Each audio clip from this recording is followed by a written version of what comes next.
Доброе утро, зрители Stop Game! Я захватил инфаркт. Шучу, просто поменялись с Яном на этой неделе. Перейдем к новостям. Battle пассы в Apex Legends станут еще более платными, то есть разблокировать расширенную версию БПшки можно будет исключительно за реальные деньги. Изменения вступят в силу с выходом 22 сезона. С этого момента сезоны в Apex разделятся пополам. Для каждой из половинок готовят по отдельному БП, которые можно будет приобрести исключительно за баксы. 10 за обычную версию, 20 за премиум. Количество уровней, необходимых для получения всех косметических предметов за пропуск, сократится со 110 до 60. Награды за прошлые БП, которые редко использовались, будут удалены. Что это значит, честно говоря, не очень понятно.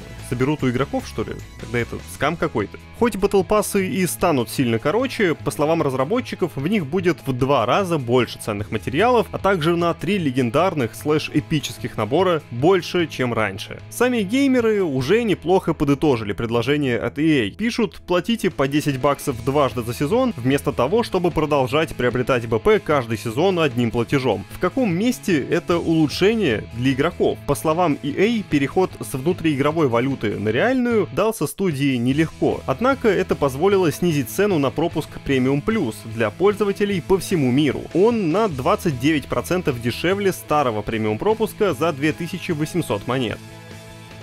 Разработчики игр нынче на расхват, хотя почему игр? Спецы везде нужны. Java разработчики особенно в почете, ведь Java один из самых популярных языков программирования в мире. На нем делают все, от банковских приложений и стриминговых сервисов до интернет-магазинов, игр и облачных решений. А где готовят таких спецов? А на образовательной платформе Skillbox? Там вас ждет практический мини-курс по Java. Он подходит для всех. Хотите оценить сферу IT и научиться писать простой код? Отлично. Хотите работать на удаленке и зарабатывать приличный бабос? Супер! Даже если у вас уже есть немного опыта, сможете углубить знания в Java и открыть новые горизонты для своих проектов. На мини-курсе расскажут, почему именно язык Java особенно востребован, какие навыки нужны для трудоустройства, познакомят с кодом Java и Python, разберут ключевые элементы приложений и помогут создать собственное Java-приложение. В итоге вы запустите Telegram-бота, напишите программу для обработки файлов, разберетесь в работе анонимных онлайн-чатов и поймете, как начать карьеру в IT. Переходите по ссылке в описании, сканируйте QR-код на экране и кроме самого курса найдете там целый год бесплатного изучения английского, полезные чек-листы для углубления знания о профессии и другие материалы.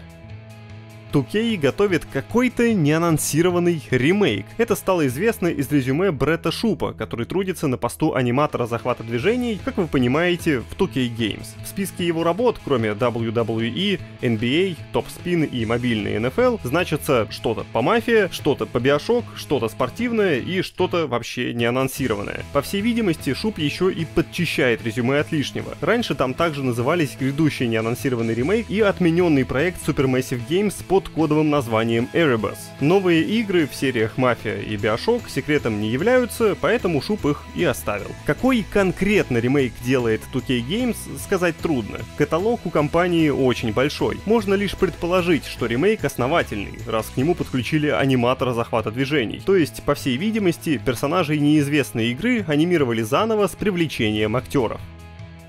В январе стало известно, что у авторов Готики начались большие проблемы. Студию Piranha Bytes накрыло волной реструктуризации в Embracer Group, поэтому будущее оказалось туманным. А теперь польское издание CD Action сообщает, что студия и вовсе закрылась. В СМИ пишут, что информация о закрытии поступила от одного из сотрудников Piranha Bytes. По его словам, команду распустили еще в конце июня. До закрытия руководство надеялось получить финансовые вливания в размере 3 миллионов евро, но похоже, не случилось. Вот если бы сделка состоялась, Piranha Bytes попыталась бы дистанцироваться от своих последних игр, созданных под контролем проблемного руководителя Бьорна Панкратца. Предполагалось, что вместо Эликсов Piranha Bytes займется новой франшизой в сеттинге мрачного фэнтези на Unreal Engine 5. Она должна была напоминать Готику, но не быть Готикой. Прав на серию у студии нет. В декабре Пираньи трудились над освещением и анимациями, так как эти аспекты находились в списке вещей, которые игроки больше всего критиковали в проектах Piranha Bytes. Официальных подтверждений о закрытии пока нет, но CD Action приводит пару фотографий опустевшего офиса Piranha Bytes. Если это правда, то итог у студии получается такой: 27 лет работы и 3 серии за плечами: Готика, Risen и Alyx.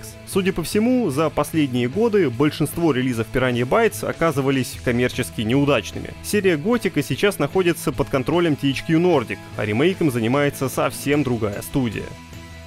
В августе 2023 года симулятор бездорожья SnowRunner сняли с продажи в 3 странах: в России, Беларуси и Украине из-за определенных юридических проблем. Студия Saber Interactive, которая занимается проектом, рассчитывала, что сможет уладить возникшие трудности, но накануне официально сдалась. Дело в том, что в SnowRunner используются реальные модели техники, и авторы просто не смогли договориться с производителями этой техники насчет продажи проекта в указанных странах. Тем не менее, приобретенный ранее контент останется у игроков. Владельцы сезонного пропуска 4-го года также получат весь обещанный контент. Поддержка игры, тем не менее, продолжается. Месяц назад в ней стартовал 13-й сезон с картой в казахстанской Алматинской области и 2 новыми автомобилями. 13-й сезон можно приобрести в России, Беларуси и Украине, если у вас уже имеется основная игра. Следующая часть серии, Expedition M Mad Runner Game, тоже доступна в указанных странах.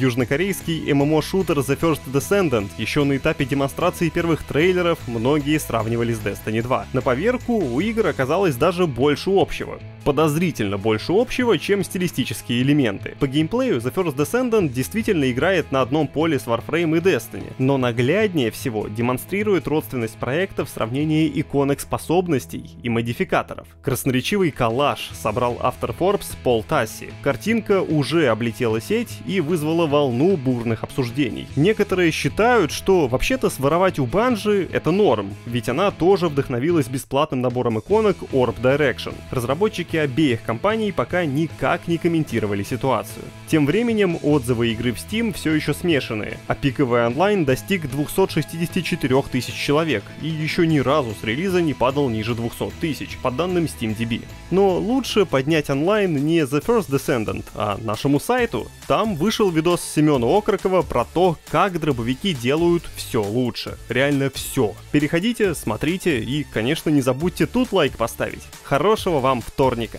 Пока!